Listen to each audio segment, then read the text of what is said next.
Hey there, kids. It's me, Oni the Unicorn. And I'm here to tell you that f***ing your dreams ain't cheap.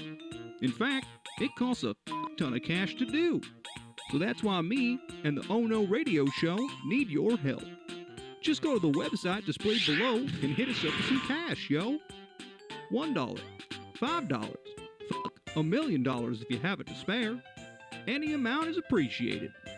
Well, I gotta go because these dreams ain't gonna fuck themselves. See ya!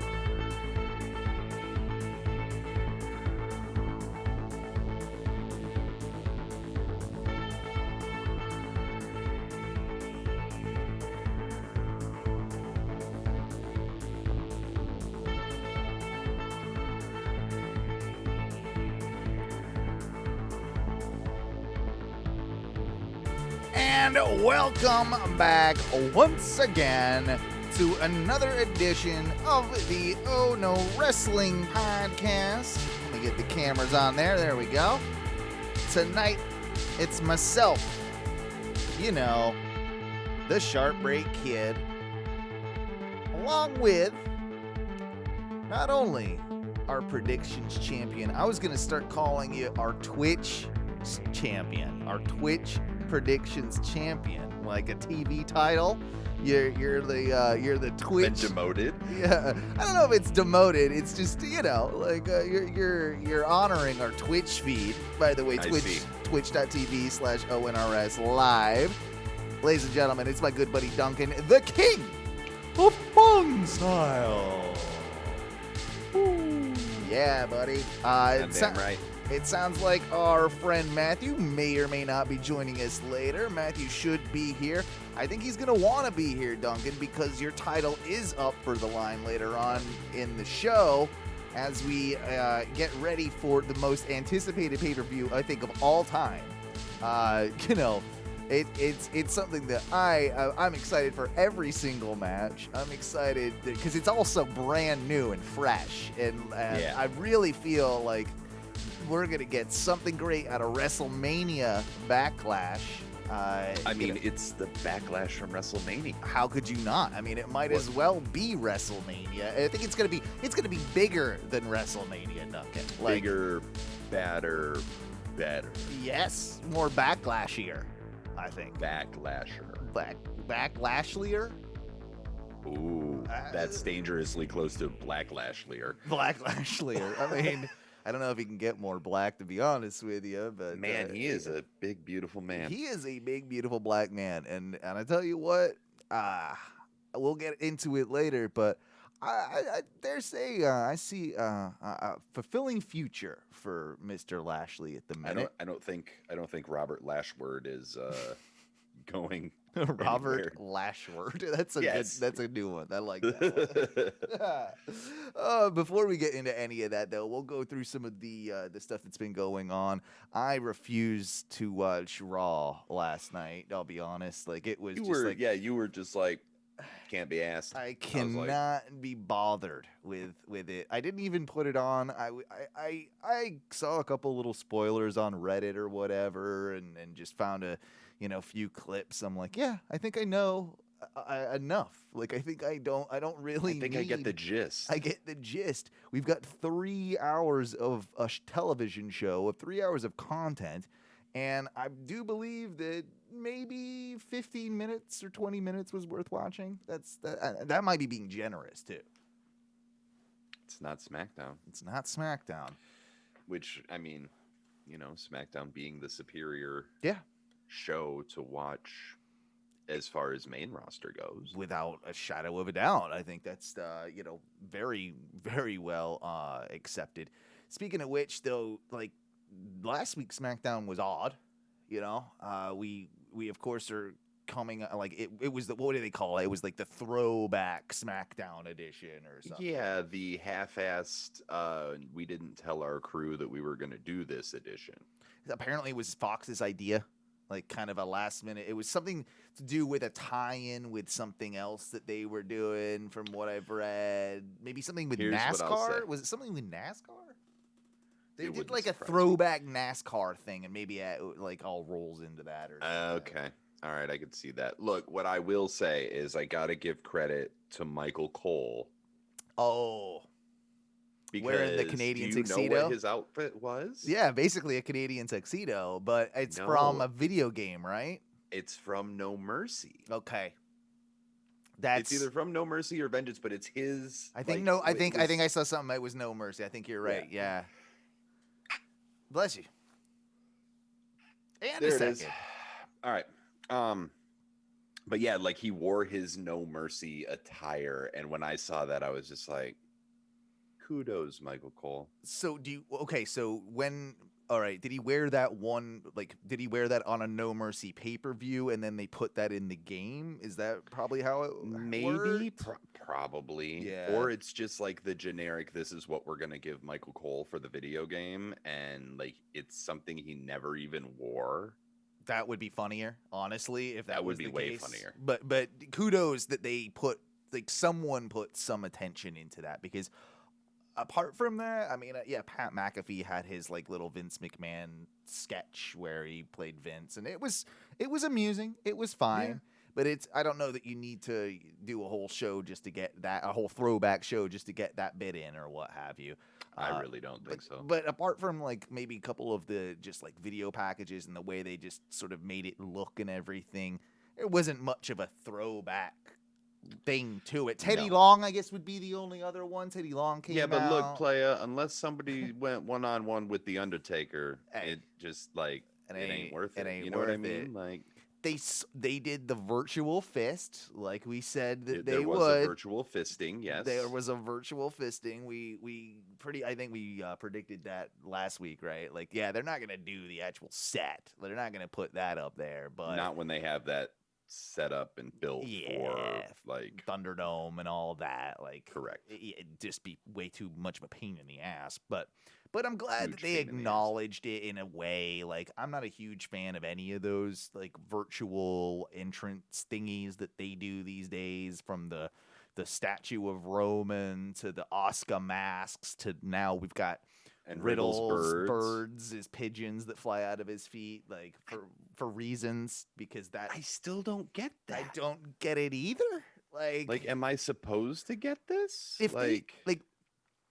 If you weren't gonna do weed leaves flying out of his feet, then do like flowers or something, right? Like make it kind of maybe hippie-ish or something. Maybe or that's mushrooms. Yeah, mushrooms. You could do mushrooms. Like make it some of Grateful Dead bullshit that pops out of his like laser beams or whatever with like fucking rainbows or something like that would be more fitting than Jerry bears and shit. Yeah, the pigeons. I don't get the pigeons. It's like I see pigeons and I think of two things. I think of Mike Tyson and I think of that weird old lady from Home Alone 2.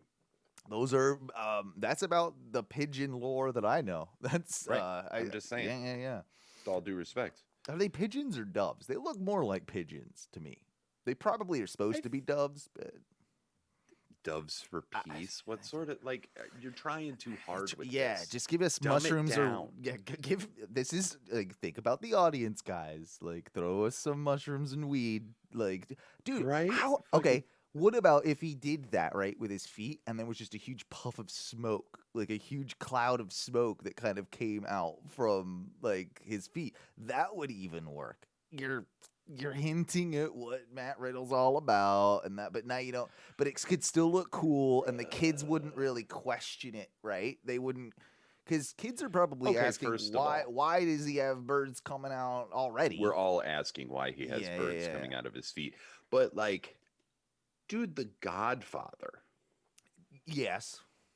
The Godfather is the only superstar who, to this day, has had cannabis leaves on official WWE merch.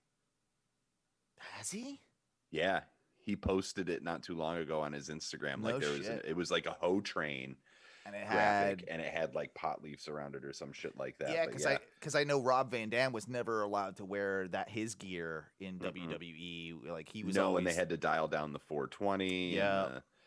But Because Godfather, he went to like yin yangs. I remember like there was Yeah. a big deal. He went to yin yangs. well, he had a lot of yin yangs in but he had a lot of ECW. different gear, but he could never wear like he had a lot of gear that was specifically like Yeah. pot based. Like And he was in High Times. yeah. So It seems like. By the way, just really side note, real quick. I saw a little thing that Vice did on him, like a 7-minute piece. You can find it on YouTube, all about like oh yeah, being, how he like, became like the king of weed. weed wrestling and or wrestling Yeah. weed within wrestling. And I gotta be honest, like I thought he was in a much like darker, shadier place than he really is. He seemed really well adjusted. No, he's not. and- He's not Val Venus. Oh yeah. That is a very good point. But no, it's like he's a weed advocate, but I don't think that like I remember he had a pill problem once upon a time, I want to say, right? Or I don't am know about maybe that. I'm mixing stories up. In my mind, I just felt that he was a much seedier person than what I've been presented with lately. Yeah, he gets that rap a lot. And Yeah. I'm just like, but as far as I know, he's sort of been one of the like, dude, he's been smoking weed for years. Like, if you smoke weed, you don't need pills. He's also maybe it's just his like skanks that he has. he's always hanging I around. mean, he's married to the one now. Yeah. Well, so my apologies. Who has like the biggest ass But, I've ever seen. Yeah, that thing Like, is just but down. But Like, down. It's look, I won't even lie. Like it's. I mean, I don't know what I Visit. would do with it, but I would play with it, and I'd find a way. I don't know if I can mean, get look, in there. If she can clap it on my face. Yeah. Like, well, have fun. Yeah. Yeah. Something will happen. But I mean, he like handed his own rolling papers to Riddle, and he's got his own CBD line. Yeah. And like once it's a little like I think you mentioned this not too long ago, but when we're a couple years away, I think, from WWE endorsing something in that world, like the WWE, at least CBD, maybe not The THC superstar or CBD, whatever. man. Right? Yeah, you mentioned that before, and I think that's a genius idea. I am surprised now that it's legal on a federal level that they haven't moved into There's a that lot- world. I am surprised as well. I think that's a lot of Vince. Mhm. But like Tommy Dreamer, Blue Meanie, a lot of the other older guys have been talking about how much CBD has helped them. Oh yeah. And Well, and it's there's no stranger to it in just like the sporting world in general as of late. Right. Like over the last few years, we've seen a lot of boxers. Like I remember a boxer got in trouble for hitting a pen. Nate Diaz, at like UFC. Was that UFC? Yes, it was. Yes, you're absolutely right. He got in a lot of trouble with that, and I think I love that he tried to say it was a CBD pen. Nate Diaz was not puffing on a CBD He pen. probably wasn't, but what if it just was, though, too? You know, like there is that argument to be made. And I think that over time, people will probably take a different approach. And maybe it's just because it's the family-friendly oriented nature of what WWE wants to promote. That I think maybe it's a big part of it. Yeah, but I think that you can still make that work. Especially on like an NXT or, you know. Well, you released Ultimate Warrior and Undertaker Wine. Right. So you can't even necessarily say that it's all about the family-friendly aspect of it. It's a very good point. So, in my mind, right? Like, if you're going to equally able to release a CBD product is correct. You know, it's not even an intoxicant for God's sake. Let alone right. Well, dude, and you sell the Bray Wyatt head lantern, and it's but we're not gonna sell CBD. Yes. This is you know what I mean? Like, ultimate. We're cool with selling your kids a decapitated head. Right, that you could carry around and swing, and it lights up. But we're not gonna. But like a topical ointment that you can rub in to your joints that hurt, Or like flower that you can smoke that doesn't get you high, but will I mean, give you. they also sold the New Day dildo unicorn heads back a while back. You know, That we're remember? both upset that we don't own. Yeah, I'm still mad though. I So don't own if one of anybody those. out there is listening, if you own a New Day unicorn horn and you don't want it, Owen and I will work something out with you. Yeah, Because Owen, I we need one. we need two of them. We need but two if we of can them. only get one, Owen needs it. Because I want a sword fight with you while wearing one. Obviously, I mean, it's the first thing that we do. That's the first thing that we do. Oh, you jumping ahead a little bit. Maybe actually no. Like I'm gonna stall for a second. Going back to the unicorn horn. Yeah, let's go back to like, the unicorn for real. thing. Facebook.com/whatever. Yeah. You lead that one. No. The only reason I was just interjecting real quick is because Matthew should be on in about 10 minutes. All right.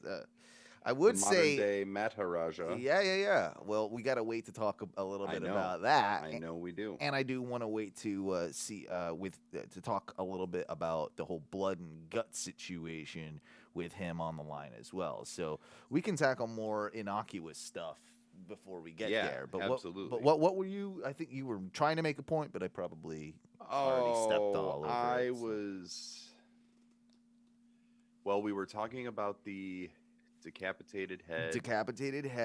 We were doing the unicorn things. Like, what other things? Oh, that's what I was. No, I was gonna say. Like, if you have a New Day unicorn horn, you can get a hold of us on Instagram at Ohno Wrestling. Ohno Media Owen at gmail.com right. is a good way to get in touch with Ohno us. Radio Show Duncan at gmail.com. Yeah, we got the Facebook. You can find a way to talk to us. You can find us. Because if they're in good condition, I think me and Duncan will buy 2 of those. We'll work out an advertising deal. We'll figure something out. Let's talk about this. Let's make a deal, as the old game show adage goes. Absolutely. While we're talking about like all that as well, real quick, I do want to throw out there that we are open for like sponsorships on this show. We're getting really good numbers. We're getting shared a lot. So please hit me up at that again. Ohno Media Owen at gmail.com, and we can talk about it. But we are also going to start, Duncan, we're going to start selling spots on our wall. So sponsors can buy a spot on my wall. Maybe eventually they can, get a spot on your wall. I'm buying a Satanic Guy Fieri banner to hang over here on Friday. Yeah. But we can figure something out. We can figure it out. Yeah, for sure. And we can absolutely start selling spots on the wall again for prices and just talking about it. Ohno Media Owen at gmail.com. And we'll definitely do that. What do you think though, Duncan? And this is skipping ahead quite a bit, but what do you think of the reports that Velveteen Dream was backstage at Monday Night Raw yesterday? I don't like it. No. I'm just gonna be honest. I don't like it. It feels to me, because it's interesting. He was not. When his allegations started, he was still very prominent on NXT television for quite a while afterwards. Yes. Including that pretty terrible like backstage brawl thing they did brawl with Adam Cole. Yeah. Not very good, I'll be honest. And I mean that was one of the last times I remember seeing him. I don't think he's been around since, to be entirely honest. In no prominence anyway. But, like, we've gone to NXT and, like, you know what I mean? Of all the time that, the once that you went, the couple times that I went, never been any... No dark match, nothing like that. Hide nor hair of Velveteen. So... I'm like, are they just hoping that people forget about it? And that was honestly my thought process, and my question to you was that by maybe switching it up, getting him in a different role, or I think he'd still be the same character, but yeah, taking him off NXT, putting him on the main roster, maybe trying to build it up there. They're hoping that the different fan base won't be as aware and that maybe this is all blown over a bit now and they can get away with it. I mean, they've sort of done it with Riddle, but they've done it with Riddle, but Riddle's accusations were very, very different, to Velveteen's. Like Velveteen's, dude, like Velveteen's, they're far more sinister. Bad. Yeah, we're talking 16-year-old boys. Yeah, we're talking like, children. Not that it matters. Children. Not that it matters. Children. The sex. It doesn't matter the gender. We're talking about children, and that's what makes it vastly different.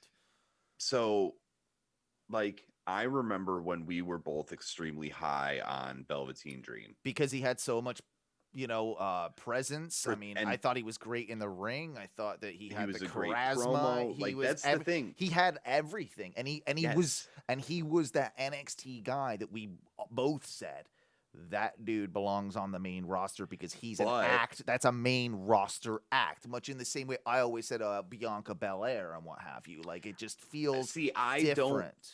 It is different, and that's why I think it would fail on the main roster. I don't think Velveteen. Yeah, I 100% don't think Velveteen exists outside of NXT. Now, I feel like you might be right, but prior to all the allegations and what we have learned, I think that it could have worked, but it needed a little bit more growth to it. It wasn't there yet, but I felt like it could happen. Now, I don't think that their little plan is going to work, is my point. I agree, and I completely don't think that it's going to work, but I also think that Vince doesn't get androgyny. You saw what happened with Goldust. Yeah, but he did love Goldust in a sense. I mean, it got twisted around, but it got twisted into a very negative way. It did. Right? It did. That's fair. And I would say that is likely what would happen with Velveteen. Right. If they were to bring him up on the main roster, because, like, dude, what are you going to do with him? I don't know that plays to the wider PG audience of the main roster of WWE the way that it plays to the smaller niche wrestling audience of NXT. Right now, if they were to put him on Raw in front of a live crowd, do you think he legitimately gets booed? Yeah. I think so. I don't think there's much saving that. Wrestling fans are smart now. I mean, we all have the internet. You might have gotten away with this even 10, 15 years ago a little bit more. Yeah. But I think 10 years ago you probably could have got away with it. With taking somebody off TV, then, like that whole thing, letting stuff blow over. I don't think that in this day and age that's going to happen. I don't think that the fans will forgive that. And I think that, yeah, of course, there are still kids and there are people that are unaware of dirt sheets and how, like, the inner workings of things. Of course, that still exists. But the majority of your fans that are going to, maybe not even the majority, but an overwhelming amount would be so it's so anti-Velveteen Dream that it would be heard very, Well, you're going to have the core group that is immediately sour on it. Yep. Then you might have people that like it in the debut, and then they go to Google Velveteen Dream and to look up more information on Velveteen Dream, and then they find out, And you might have some kids that think it's interesting and kind of weird, but those kids, I think, is what they're banking on. Those kids haven't watched NXT. They're not the audience of NXT. Right. So those kids are going to get, instantly overpowered by a million smart 30-year-olds that are going to boo the fuck out of Velveteen Dream. They're going to be like, why are they booing him? It's like, because he wants to fuck you. Yeah, because, yeah. Like, legitimately, kid sitting next to me at the wrestling show because he wants to put his dick in you. That's awkward. Let's move on just a tad. Hey, you brought it up. I did, because I felt like it was necessary. And I mean, it's not necessary to talk about. Like, we need to talk about it, and it's important not to shy away from talking about it, especially when, like, Riddle, he's got his one accuser that has been going back and forth, and there's legal proceedings. Velveteen has significant amount more information, and, like, evidence against him. So, is there a court case going on with it? Is it closed? Like, that's the information that realistically we probably need to know, because if if maybe they drop the suits or something like that, maybe now WWE just feels comfortable enough moving forward with him. And I guess, but everybody who loved it's still Velveteen, a bad look. Like, yeah. Dude, even people who loved Velveteen backstage don't like Velveteen anymore since that shit came out. Well, it's hard to trust someone like that, and sometimes that can, especially if you have kids. Right? Absolutely. And I'm not gonna say because I don't know the specifics, but I would find it very even if I did think he was 100% innocent, when you get accused of something that awful, it's hard to erase that from your memory. Hard to get that stink off you. And especially without any particular statements by himself, by the company, by they could if they were able to say, hey, these were all flagrant allegations and have proof of the flagrant allegations, unsubstantiated rumors, right? Yeah. Unsubstantiated rumors, and they were able to do something, and they convinced me just even a bit, I might be a little bit more open. But when you've got zero of that, and we have zero of that, that's what I think is more troubling in a sense, is that it feels just conspicuous by its absence that they haven't acknowledged it in the slightest. Yeah, I completely agree. And I'm just like, well, why haven't we? Yes.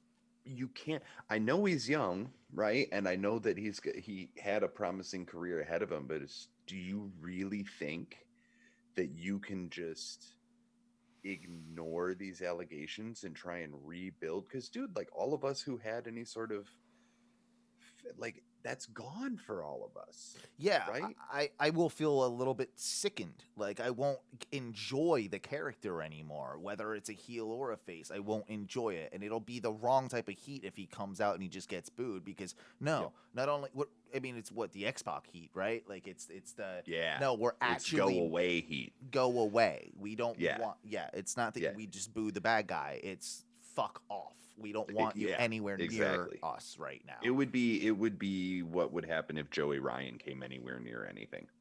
Yes. I think the two are almost cosmically interlinked at this point. I mean, they can go start their own goddamn promotion on an island, you know what I mean? Pedophile Island. Yeah, exactly. Yeah. Sex Offender Island. Sex Offender Island, yeah. That's better. Switching it up to make things a little more lighthearted. All right, fine. Look, I can talk about. Oh no, we might as well do it now. We'll hop on. He's just hopped on, so I gotta hang on 1 second. Get him while the getting's good, so we can get into the meat and potatoes. Absolutely, but I was gonna bring up, and we'll bring it back up to him, that the fact that your boy John Cena has been spouting off on his Instagram. Can I do it like this? Hang on. I think I can do it like this. All right. I think he's invited. There it is. I think we got it. We got it. The important thing to remember is that John Cena doesn't spout off on Instagram. All John Cena does is post weird ass pictures with no comment, no context whatsoever. So this past week he posted a picture, right, of just the WWE logo. And then he did one that was kind of a play off of the old keep calm, carry on British slogan. Keep calm, it's almost time. Yeah, keep calm, it's almost time. And obviously that has us all and fans wondering, is John Cena coming back?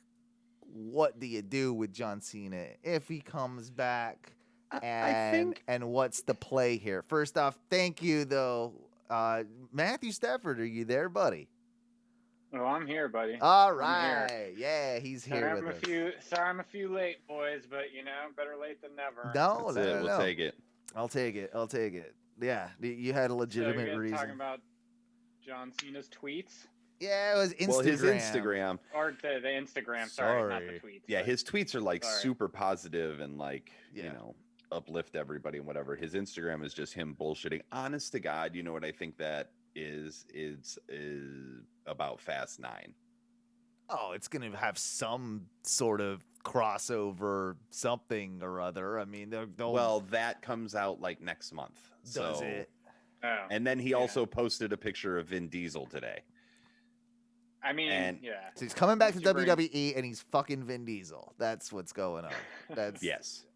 Is he I mean, fucking he's Vin in- Diesel or is Vin Diesel fucking John Cena? No, John Cena is definitely I a think top. John Cena's the top Yeah. on that. Yeah, John Cena's a top for sure. Yeah. But I know he's in Fast 9 that comes out next month. Right. And his Peacemaker series is going to come out, and like the Suicide Squad. So honestly, it's John Cena trolling all of us to get us to still talk about John Cena because we're like the 35th, But then person to there's be this... like, John Cena posted the WWE logo. He's coming back. Yeah. I mean, you're right, but I could see him doing something at a pay-per-view where he pops out and does, Is he going to come back at WrestleMania Backlash? he's not coming out for the most That's highly... the Backlash. That's the most highly... We were talking about it earlier, Matthew. You missed it, but we have decided that Backlash is clearly like the biggest pay-per-view probably that's ever been... Ever. Like, of all time. Like, it's the one I'm most excited for because it's so fresh, it's so new, it's so just, like, man, they're going out of the box, like, to really, like... Whew, give us stuff we've never seen before. Never seen. Dare I say, the greatest pay-per-view ever? Exactly. Like, the greatest It wrestling doesn't match have ever. the We already greatest have the wrestling wrestling match. so now but if you do the greatest pay-per-view everywhere, like, as a whole, like, ever, then It's true. that's the collective of matches. This is That's true. very true. This is true. I mean, there's nothing cookie cutter about this, let's be honest. Absolutely. I You think couldn't be more right. Yeah, couldn't agree with you more, but I don't think you get John Cena because it's too big of an event to like. If it would implode if John Cena were to be there, the whole event. Honestly, John Cena would be overshadowed by the giganticness of that card WrestleMania of Backlash. like everything. Oh. Amazing. So yeah, I don't think that you can absolutely have John Cena in there for this one. But I do think that maybe something like a Money in the Bank or a Summerslam, maybe then you can kind of throw a Cena in, yeah? Like, What do you do with him? What do you do with him? That's the question. Oh, I mean... You can literally throw Cena in anytime. What do you do with him? Randy? I've Something got with it. Randy? I don't fucking What do you know. got?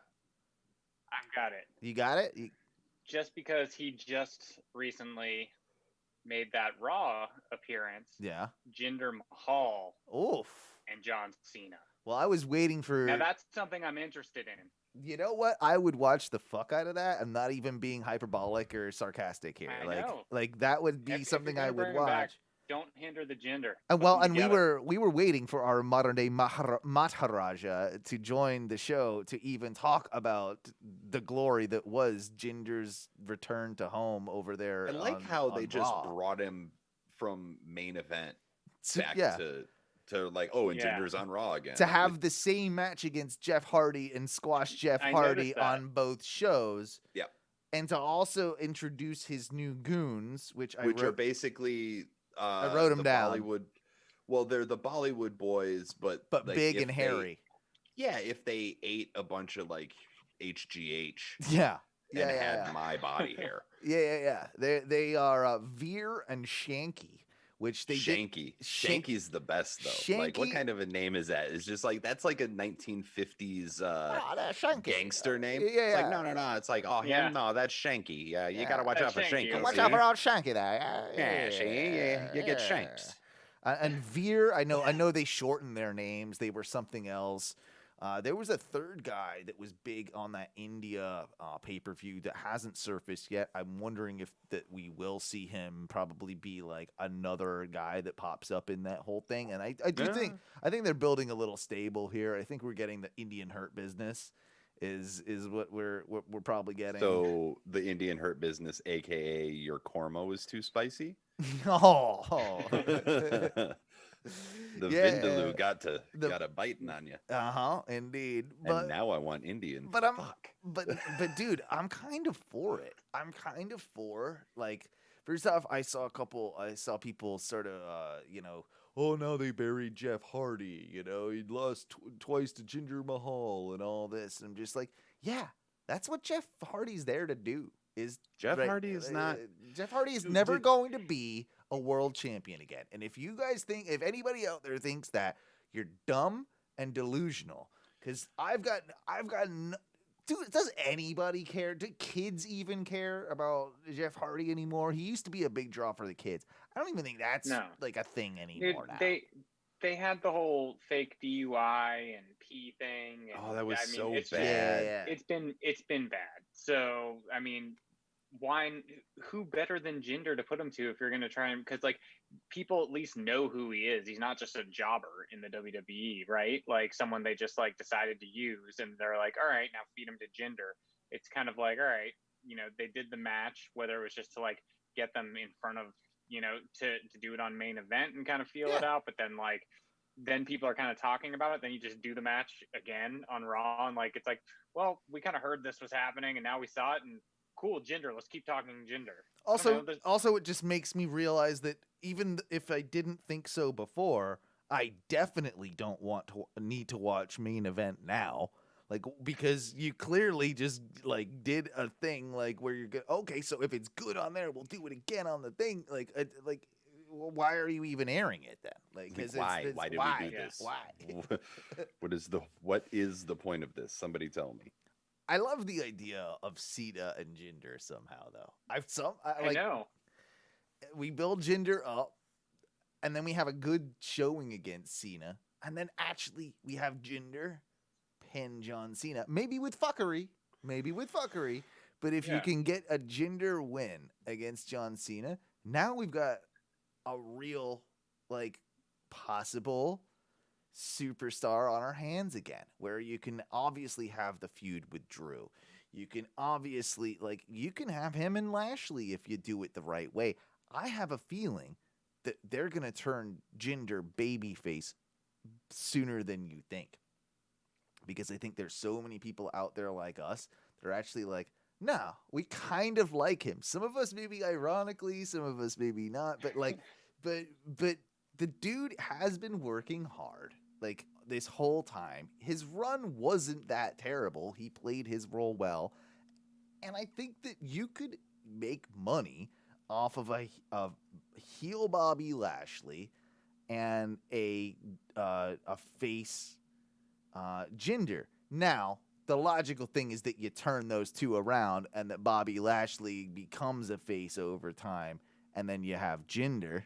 I think you're missing the obvious in that they're going to do Jinder versus Drew first. Yeah, I think that's definitely what's going to happen, because you've got to kind of do something if we want to keep the belt on Lashley for a while, which we're going to. Which I think they're going to. They absolutely do need to figure out. Sorry, spoiler alert for my pick for later. Right. Oh, what a shocker. Yeah. Going outside the box and on logic on that one. But no, I think you're absolutely right, obviously. And I don't want to see Drew gone or completely like out of the main event picture. He needs to be upper mid card right now. And after, maybe he can build himself up in 6 months, a year, whatever, to be a logical contender again with some, changes. But maybe some of that has to do with an old school feud with him and Jinder, like you just mentioned. Like, that's the perfect way to do that. And it gets Jinder a lot of love. And it does. I really wonder if the Drew experiment is over. Like, that is the vibe that I get. That is the feeling that I have. Yeah, I think that even though there was a pandemic and there wasn't any sort of, it's an unfair it's comparison. A little cruel. It's a little cruel on Oh, have you Drew. been watching or paying attention to WWE? Right. Like, it might as well be the Cruelty Wrestling Federation. Yeah. If you don't like it, they'll send you your shit in the trash bag. And they'll send you the wrong shit in a trash bag. Yeah, those are some funny stories that have been going around too. But yes, I mean, I honestly think that they just, like, I don't know how much merch they moved when Drew was champ. Like, I don't know. I've never seen someone out in public wearing a Drew McIntyre shirt. Me neither. Now, granted, we've been stuck in our houses and all that type of stuff. I've go to actually the theme seen parks a lot. I've actually seen people in audiences or in videos of non-wrestling events wearing Roman Reigns head of the table shirts. But I've never seen that with Drew McIntyre. I've seen a lot of Roman shirts. I've seen a lot of AEW shirts. Yep. But I also have never seen a Drew McIntyre shirt. So that is a good point. Do you think that they would benefit from making him a heel now? Like over time, like we're gonna kind of get like a different, maybe like a jealous Drew or a bitter Drew that maybe now, like because I think that it has to come eventually. You just can't get like bitchy Drew. You know, like he's got to be like more heelish and like less like angsty. You know. I think we're going to end up with the I got kids Drew. Ooh, that bad. That bad. I think he's going all the way down. Could you maybe have a 2MB reunion and put them together as a tag team? Could. I mean, I would be okay with that. With the amount of tag teams they throw together, at least this one has some like background and would make more sense than just two random, I mean, after a couple months of feuding, you do the bar thing, right? The Cesaro Sheamus thing where you end up, okay, now we've got this respect for each other again, and you want to be a tag team because that would be kind of cool to see. I these think two big more dudes likely is the Jinder's Samosa and Pecora get like mad at him and turn on him, right? So like he's got the, especially if they add the third one to it, right? You have the three of them beating down Jinder. Drew comes out, saves Jinder. They do a team thing. You know what I mean? It's like that. So it's like, and then the band's back together. And if they played it like a Breezango style sort of, if they had fun with it, I think it would work. Yeah. But if they take it too seriously, it'll never work. Well, I think it's funny that one, I have to say all roads lead back to the modern day Maharaja apparently. Right. Because now we just like tied that in. But like basically Drew McIntyre, I had the same thought last night, Duncan. So I'm so glad you brought this up because I was half-assedly watching / listening to Raw in the background while I was working in the hotel room last night. Like I said, like I might be the only person that like kind of watches Raw just because I'm typically traveling on a Monday night. So, you probably watch more than me. Yeah, you probably watch more than me. And I'm not like sitting there watching it. It's just but it's just it's wrestling. Noise. I'm going to be working, so I'm going to have it on. Like So I have it on. And last night I thought what you said about Drew when at the end of the show, like Braun came out and I was like, now Braun, he just went through that whole thing with Shane, the stupid thing, like blah, blah. Now you're like making him a threat, like he's angry and he just like took it to Drew and I was like, wow, they must really be done with Drew for right now because like why are you feeding him to Braun when Braun has been like they've ruined him a million times over, like he's going to go back to a joke very quickly. And I think that's more of the, instead of doing a joke like thing with Jinder, it would be basically Braun's going to end up being the butt of the joke again. And they'll just like keep Drew McIntyre just like so stagnant that no one cares. I don't even think they have to do anything. That's the thing because like we talked about. He's just gonna kind of be there. He's just kind of gonna be there and have a main event match on Raw every once in a while. Maybe, you're probably right, and it's kind of unfortunate because I do think that with the right tweaks, you can do a lot more with Drew. I think he can cut a promo. A lot of people have been negative about his promos, but I think he just needs to cut he needs to be able to get a little bit more off script than he's being allowed, which we say about so many of WWE performers. But yes, it does feel like the days behind Drew being the main guy are over for quite a while, for at least the foreseeable future. And you know what? I think Bobby Lashley is the right choice. I think they've done a wonderful job building him into this position. And why not keep running with it? Because people are digging it. Like that, it's smart, and it gets you. It at least gets you to WrestleMania, and then if you want to, if you want to do that Brock match, if you want to do some of these like bigger matches, like you can do them. Like I think, and I hell, you could probably do a Cena Lashley match if you wanted to, because Lashley's so dominant, and Cena maybe tries to come back and set things straight, but I he's feel like unable those two to. have probably had feuds in the past Wouldn't surprise me. because Lashley was around during the ECW days. Cena was definitely around during those days. So, yeah, I wouldn't hate that. I will be interested. Go ahead. Sorry, they got to bring him back for something more of like, it's going to be like a Roman. It's going to be like, oh, I'm the head of the table. It's like, well, this is my house. Your table's in the house that I built. Right. Like, you know, like that sort of thing. And then he can job and put Reigns over. Yeah. I mean, all these things are pretty accurate. I think that, like, we are likely now, we're closer to getting a Brock return than we were at WrestleMania. Right. I think so too. SummerSlam kind of feels right for it too. And I think that will probably be an unannounced return. See, that's the part where I might actually disagree with you. Is I think you think that they might announce the return? I think he's such a big deal that he shows up on. They're looking at SmackDown doing SummerSlam at an event out west. Whoa, this is interesting. We've got three different. So now we've got three different things, right? So we've got out west, we've got Madison Square Garden, and then we've got in Orlando. So those are the three rumors that we have heard, and we do have specific sources for each one.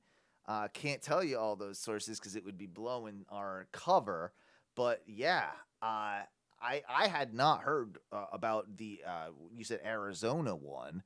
I do think that the Madison Square Garden one would be iconic. If they could pull it off, it would be such a way to do it. But I don't think New York as a state is there yet, not much less New York City. New York's not reopening stuff until September. So it would be. So I think Broadway reopens September 8th or something like that, maybe 18th, but it's in the middle of September. It's a very long way off.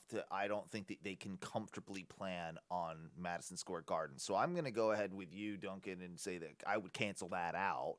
Right. What was the one you were saying though? Arizona out west? Was it Arizona out west? He just said out west. Or out west. Out west. It was like out west. It was like maybe it was like Texas or possibly like a California is kind of what, but it was more California, Texas vibe. Texas makes sense. Like. Yeah, Texas makes sense because they were just like, fuck it, like Dallas or Houston or have something. A baseball game, go, like bring them in. Yeah, no mess, do what you want.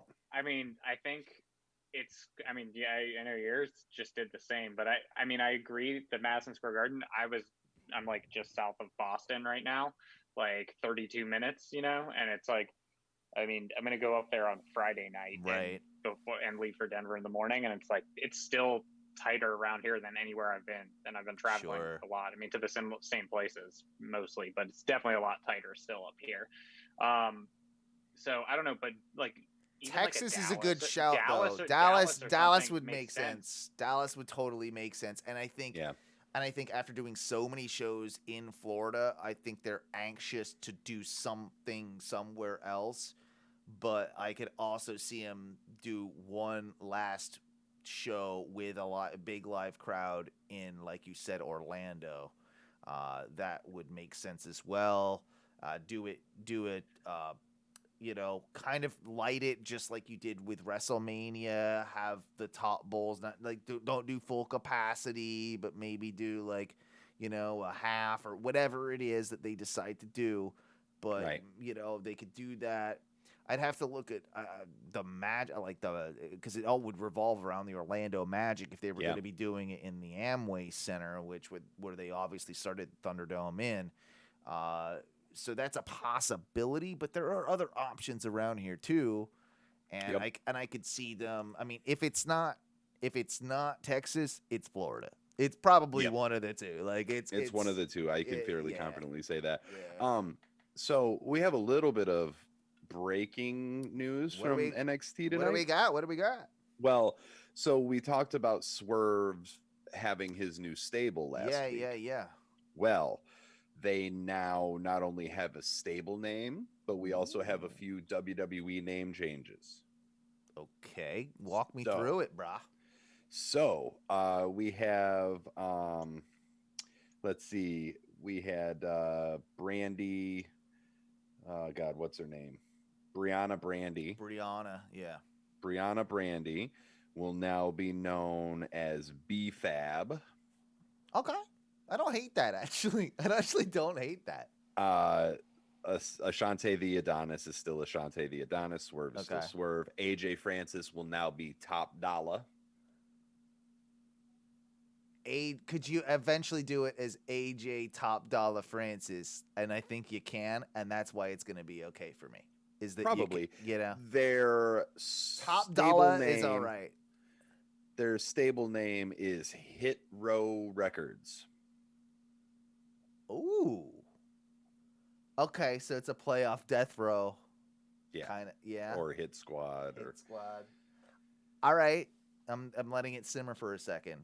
But my initial reaction is that I'm kind of in. I'm all right with I'm all right with it. I think I'm Hit Row record. Hit Row record.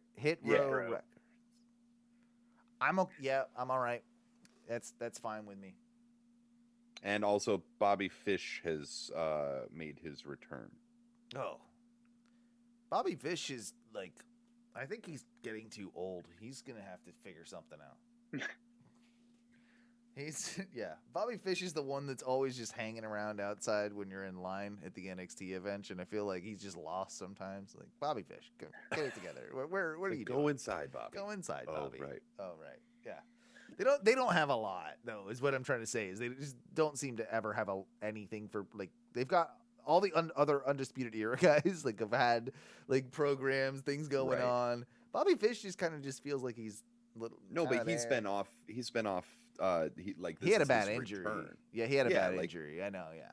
But even before he was injured, I feel like he was the one that was more cast out than the rest of the guys.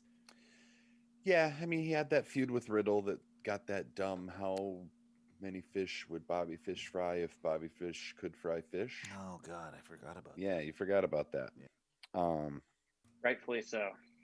I'm sorry. And like, well, you're an encyclopedia, so I do forget about these things. Now, correct me if I'm wrong, but NXT only runs until 10 o'clock tonight, right?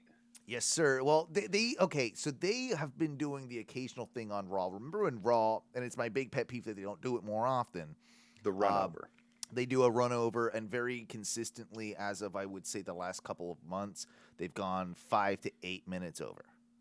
Okay. So, well, the only reason I ask is because Kushida and Santos Escobar are supposed to have a rematch, 2 out of 3 falls match for the NXT Cruiserweight Championship. Right. And I'm like, well, it's 10:02. Like, how is that?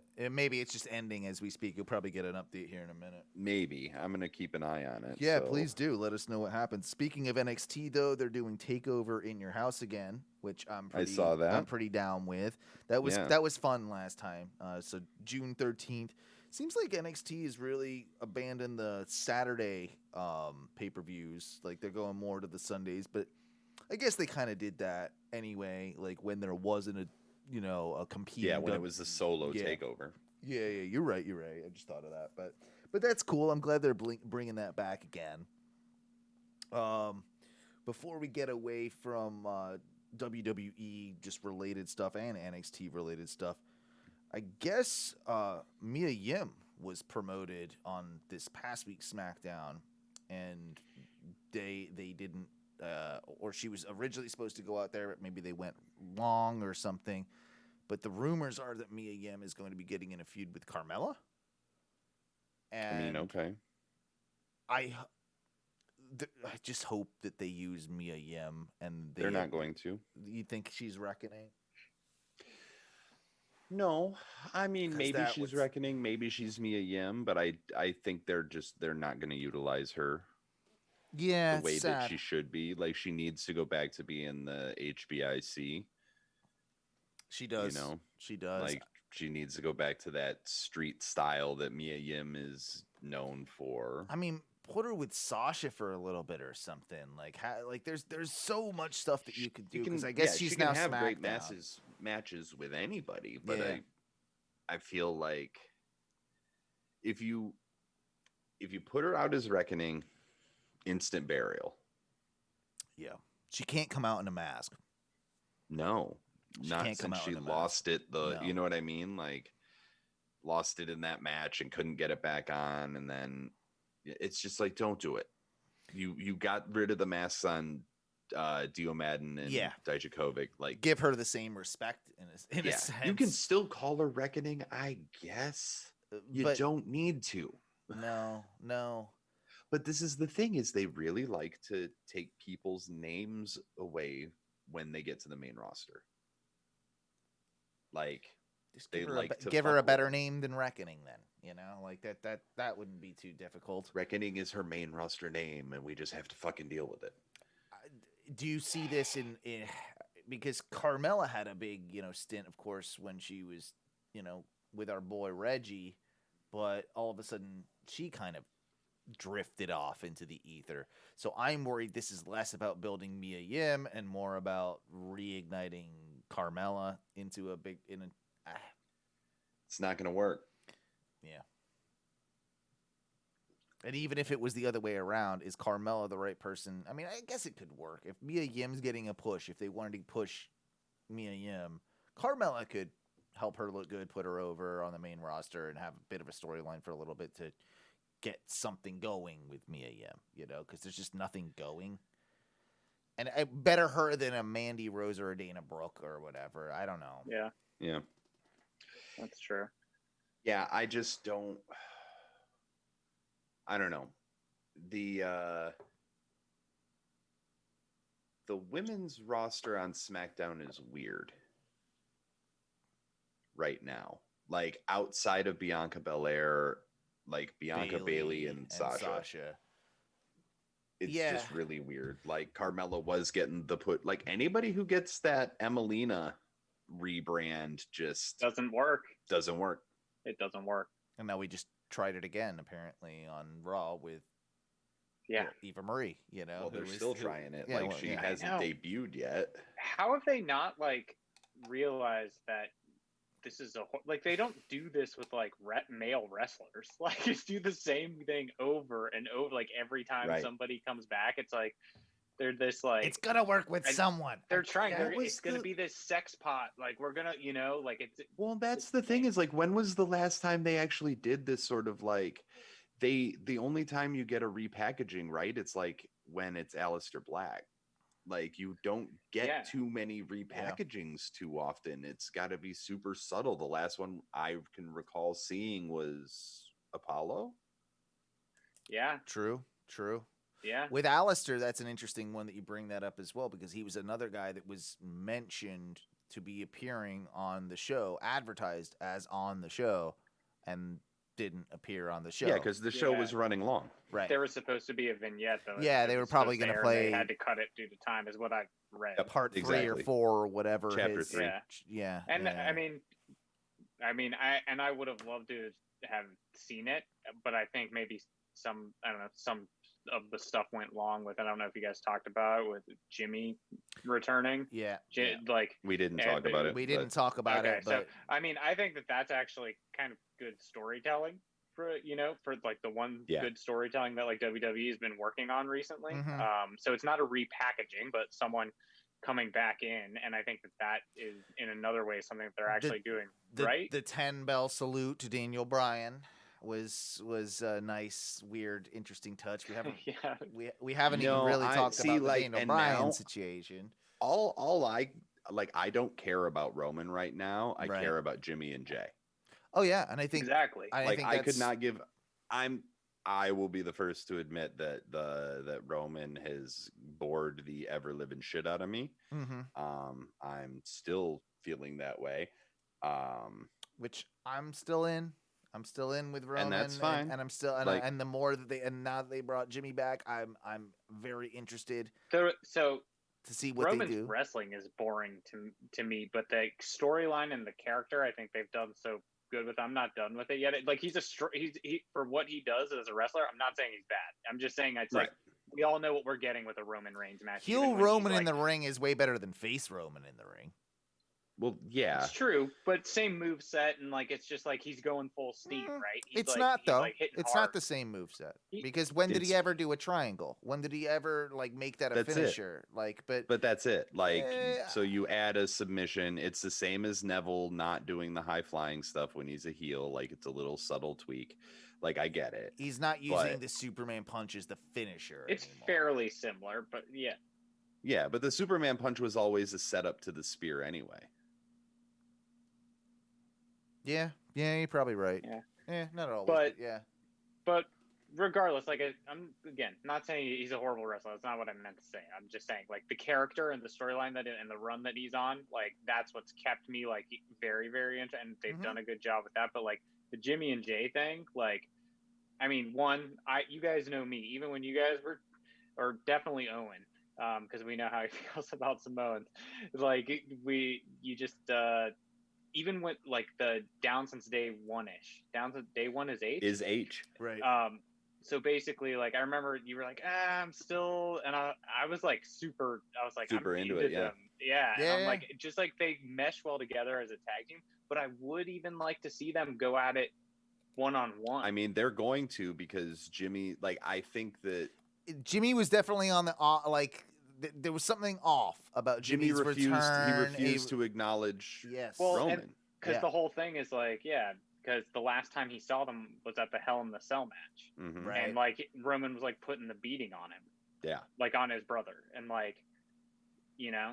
So it's kind of like that whole storyline. So now it's like the lone news. So do we get Jimmy and Roman then? Like, is that the I think idea? We're going to get Jim. I mean, you're going to get Jimmy versus both of them. Yeah. And then eventually a reuniting of the Usos that probably go away from the Roman. Split with Roman. Yeah, split with Roman. That's fair, and I don't mind any of that, and I think that's actually decent storytelling. So, like you were saying, Matthew, it's that's what I was saying. I guess it's not a repackage, but it's bringing someone back in a way that's interesting. That's interesting. Well, and I'm more interested. And you got to think like the amount of. Like, no one would ever have thought that Jey Uso would be able to main event a pay-per-view with Roman, until he got the opportunity to do so because his brother was injured. Now, you've got to imagine they can tell stories about Jimmy, coming back and be like, I want that opportunity too. I want it, like there's...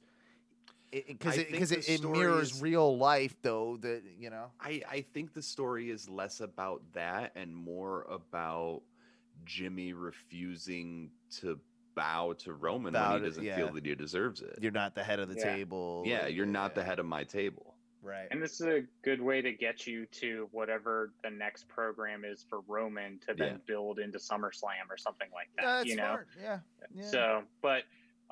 Speaking of that, we were talking about SummerSlam. I like to try and segue us, but I didn't get to it. But did you guys talk about AEW going back on the road? Well, we haven't talked about AEW at all because I wanted to wait for you to talk a little bit about Blood and Guts and to talk about AEW. We haven't talked a lick about AEW tonight. Okay. And I was kind of waiting. We kind of have to either have to be. We got to get on the AEW thing because then we got to do predictions. Yeah, exactly. But we should talk about Blood and Guts. And like you were saying, now it seems like that, yes, AEW is going back on the road. They've got 3 dates posted. I think one in Miami, one in Austin, one in Dallas, and Miami. And good for them. Much like we were talking about the whole SummerSlam situation, it kind of falls into what are those states that are going to let you do an event. And that's what made me think, like when we were on the SummerSlam thing, is because I also read that maybe they were still thinking of pushing the SummerSlam date up to do it earlier rather than later. And like, so I wonder if that trying to get back out there too. So, no, I mean that would make sense because they don't want to be too far behind whatever AEW is doing, and they want to do it bigger and better. Right. And like they probably and wanted to be AEW's first. billing it as the first live wrestling promotion on the road. Like, Of course they are, Yeah. and why wouldn't you? I mean, yeah, why wouldn't you? and if they it's can not beat them, every- it's if they not can every beat them to day the you get punch. chance. I don't know if ethically I'm there yet with the way that you know I would like to have a higher vaccination point in this country before we're starting really opening. But hey, maybe that's on the you ship people. has sailed. That The ship ship has sailed. has That's sailed on on you that. people. That's on you people. You do what you feel comfortable with. I'll be vaccinated and I'll go to events where I feel comfortable. And if you feel comfortable with that, then great. And if I don't, I was going to say, I don't, think you that know? we're only a short matter of time away from everybody just throwing their hands up and saying, fuck it. And, I mean, I think it's happened with a good number of people I mean, already. obviously, yeah, but I'm saying, like, I mean, shit, I just saw that UCF down here rescinded their mask mandate, and it's now a, suggestion. It's a mask. And that's going to be Florida in the next week or so. It's basically everywhere is going to be suggestion and not necessarily mandatory. Not that anybody even paid attention to the mandatory thing anyway. But also AEW could do it as like when they go to these places, regardless of what the regulation is, they could say because of our brand, we are still doing 70% capacity or something, and doing some or 50 or 60 or what I'm saying. But look at recent episodes of Dynamite where you've had live crowds at whatever percentage they were at. And they've announced that Double or Nothing is going to be full capacity. Full capacity, double at Daly's Place. At least it's an amphitheater, so it is sort of outside. That helps. I doubt that when AEW goes back on the road, I doubt they'll have limited capacity. I think they are going. I think they're going 100%. Yeah, they're going to want to sell as many tickets as possible because taking a live production like that on the road isn't cheap. Nope. I agree, and that's one of the reasons I wanted to even talk about live production with you real quick, just about Blood and Guts, because one of the things that was interesting to me, and I feel AEW probably feels this a little bit. The Blood and Guts might be one of that, like a cursed match in a sense, right? It was supposed to happen right before the pandemic, didn't happen. During the pandemic, didn't happen. It was getting billed. Right. It was already billed, I believe, right? Like it had a date and everything, and they were going to do it. And obviously for, safety reasons, they couldn't. But let's just say that this Blood and Guts was very divisive and controversial with a lot of people, both because of the finish and the style of match. But there was something extra that I wanted to bring up before we get into either of those things. And that, if you remember that night, Duncan, that was Wednesday night, last Wednesday. And it was real stormy, like one of the craziest thunderstormy type situations that we've had in a while. Like it was thunderbolts and lightning, everybody, very frightening. Very, very frightening. So, yeah, it was one of those particular situations. And I was like, well, we're only 2 hours tops from Jacksonville. And then I started thinking about the Blood and Guts match with this cage. They're in the middle of steel. That is technically outside, sort of inside, sort of outside. Does have a roof, but you're in this cage with all this truss and all this metal and all this and this open air. There's a high possibility that if that seam storm was rolling right across Daly Place, that lightning could have hit that cage, right? Like, do you think? Suppose, yes, anything is possible, but I would say that, like, structurally, those buildings all have to be grounded out. And they have to have, especially in Florida, you have to have lightning rods. I thought of that, though. I'm like, just you just wanted it to turn into that match with Abdullah the Butcher, the electric chair. Yeah. The best one ever. Or one of those, is that the TNA? There's a TNA one where they have an electrified cage that's, like, hilarious because they put, like, CGI, like, shocks on it. Oh my god! Oh yeah, it's a good one. Classic TNA. But I was just kind of envisioning, like, oh my god, they're gonna have to postpone it. Like this is on TV time. Like, and it felt a little bit like the beginning of WrestleMania this past year, where, like, what if they had a storm like that? Yeah. It was a live match, and I still haven't figured out like completely with the other ones because it was very like I think they were taped before, but not all of them were taped before, and it's very misleading from everything I've read. They were yeah. No, hold on. If they weren't in the cage, they were taped before. Which is interesting and because they were. And they piped in the live reactions apparently from the crowd that was watching them. That is maybe what I'm referring to, and I also thought that there was some legal thing that like if a live television event is going on, you couldn't put the letters LIVE. I don't think that's is that something I made up. I think you made that up. I think I made that up maybe, but yeah, I just thought that like okay, that would be a thing. And it was like advertised as live the whole time, so it was just like, and they do take it off when it's those weeks of Dynamites where it isn't live, it's never there. So I just thought maybe like there was some credence to that, and that obviously, you know. No, I think that like from what I had read is all of the matches aside from the blood and guts match. I mean, and that's what I read too, but you could have easily fooled me. That's what I'm saying. But they wouldn't. I don't.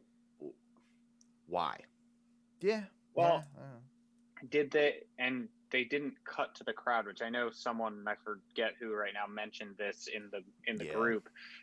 You know, about like camera cuts and like, you know, especially when you're like pulling out like your gimmick or something like that, your blade or, you know, something like cut away. And like, I think Owen, you even had a comment in there, something about like, you know, something with like, when it's like a good move, the angle, or somebody else talked about it. And it's true, like the production side of AEW in regards to like the way that they're shooting things. But someone also said like, they're not showing the crowd as much. And that's the cutaway shot with the reactions and things that you could use to get away from someone like pulling out the blade or like, you know what I'm saying? Like doing like, or getting away from the finish.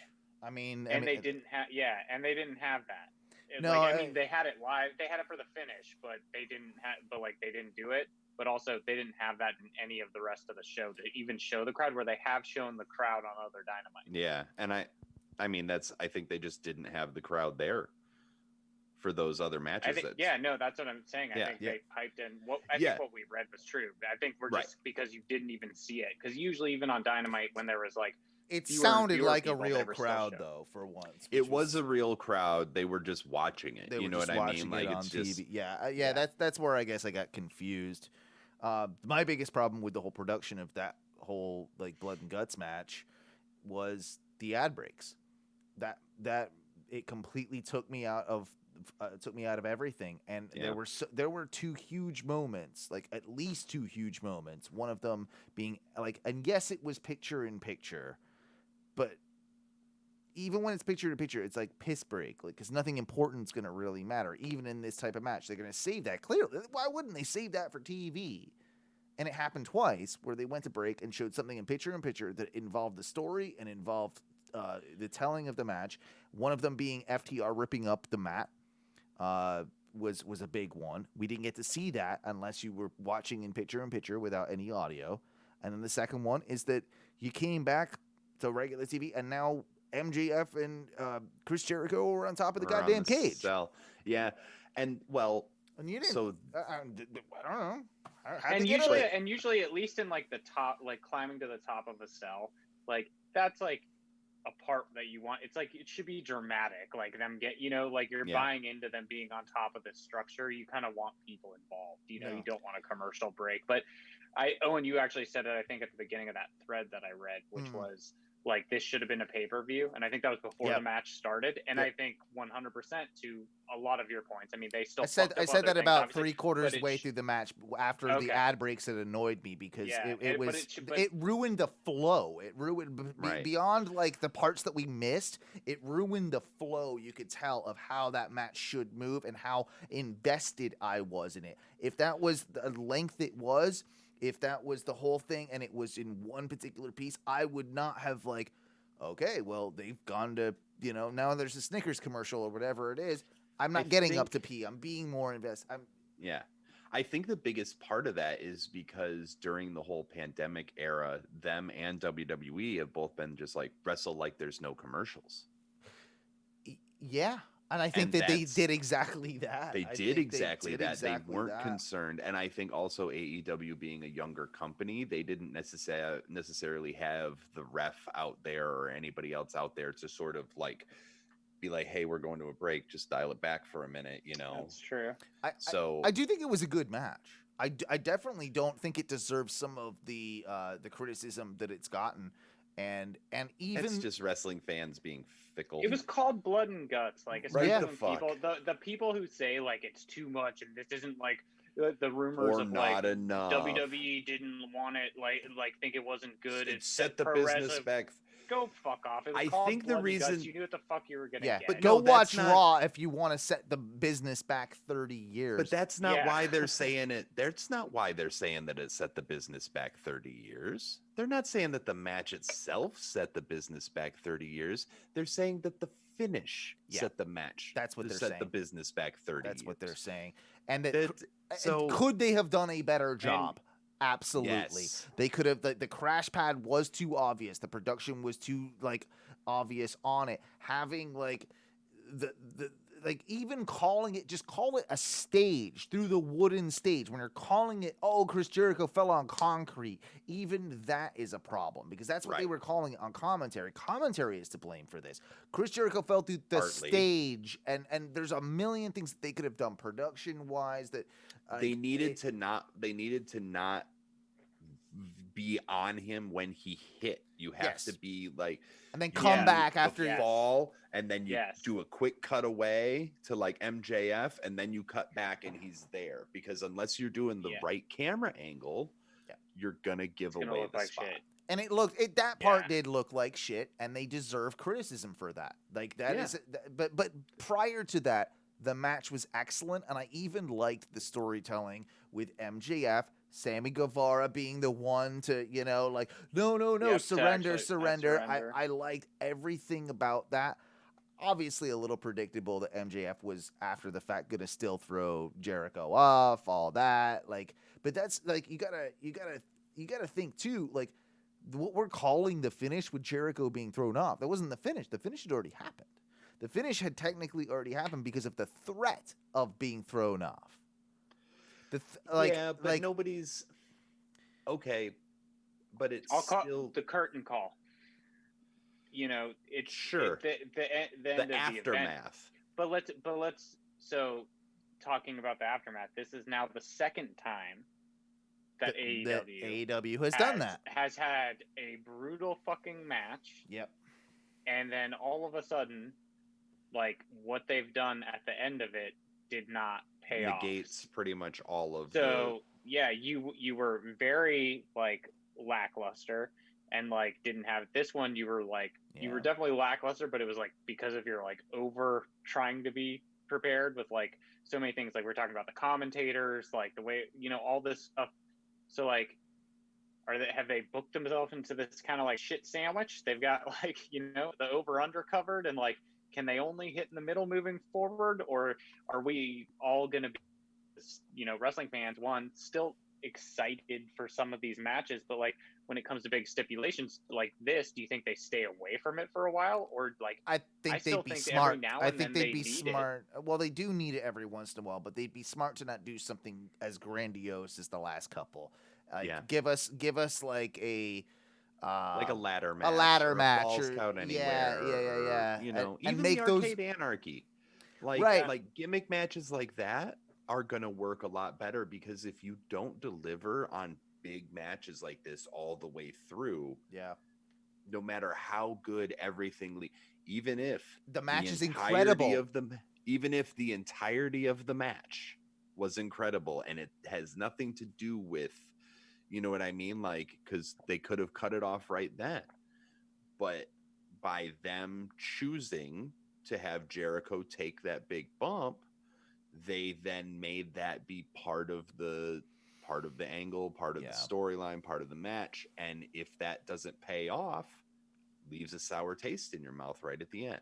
I feel like this was supposed to write Jericho off of TV for a little while, and now they can't. Like, he's probably going to have to come back for a couple of weeks to get written off again somehow. Like, because it's just not good. Like, and much in the same way that we all thought Moxley was supposed to probably be written off in the exploding barbed wire death match because he's having a kid, all that. He has to come back and do something because he's got to legitimize himself again. I feel like there's kind of going to be the same thing with Jericho somehow. I, for some reason, just think that Jericho can just be like, yeah, no. I'm, and when he comes back, not even acknowledge it. Like, it's fucking awesome. And he might talk. He might do it the same way that they did it, like with the fucking. And this is sad, but like because they did such a good job with the exploding death match because it was such a failure and the way they handled it, right? Like you have him acknowledge it, but he's gonna be like, yeah, it fucking hurt. I got paper cuts all over my fucking body. Like, you know what I'm saying? Like, have you ever had a corrugated cardboard paper cut? Yeah. Yeah, exactly. You know, he's like, it's fucking Jericho. He can pull it off. If anybody can pull it off. He'll make a new list on a piece of cardboard and call it something else. The C list because it's cardboard or something. Right. You know, the corrugated list. Exactly. So I like that. I like that pitch. Right. You know, just spitballing here, but I will say that with the angles, that I did notice after he fell too. And I think this is one, the angle, but also two, Jericho. It was his eyes. You could tell he wasn't fucking hurt because like his eyes, like he was. Oh, he was looking around. He was almost telling. Yeah, he's looking. He was fucking. And I was like, dude, you're not like you're not selling here, this, and the angle is not doing it. And not 100% his fault, but come on, Jericho, like just be knocked out for another 5 minutes or for a couple minutes. Yeah, or like act more hurt. Right. Yeah. Like, I'm with you on that. I've stubbed my toe and been more fucking dramatic. Exactly. I know. Act like fucking KO. Just put your head through the Geritron. I know you. We need to get into predictions here in a sec, but before we do, I do want to bring up kind of the other things that happened on Blood and Guts. One of them being that. There was announced that Orange or Pac would be the competitor for Kenny Omega's championship at Double or Nothing. And Kenny Omega went a long-ass time on this promo. It was a good promo. Kenny really did well. And then out came Orange Cassidy after Cassidy was pissed off at Kenny, coming out. Kenny claimed that Orange Cassidy stole his sunglass gimmick, which I thought was funny because no wrestler has ever had a pair of aviator shades ever. Which I mean, never has happened. It never has happened once before Kenny Omega. But by the way, and your beard has. Speaking of aviators, your beard has grown, and your bandana and your orange shirt. Yeah. Right now, you look like Macho Man's like really younger fucking brother. I'm going for years. My new look. I'm calling it 80s tennis player. Is my new look. It's no longer cult leader. It's gotten weird. It's 80s tennis player. You look like an anorexic macho man. Anorexic macho man. I like it. That's even better than Meth Rollins. Yeah, even better than Meth Rollins. Yeah, you've evolved. Yeah, from Meth Rollins to anorexia man. That somehow sounds healthier. It somehow sounds healthier. Somehow it does. Somehow. Thank you for both of thank you. Well, thank you both of you for being so kind to me. I mean, you are beautiful though. Thank you. Yeah, I'm comparing you to the Macho Man. Yeah, anorexic Macho Man. Like, look, if Macho Man had 2% muscle mass.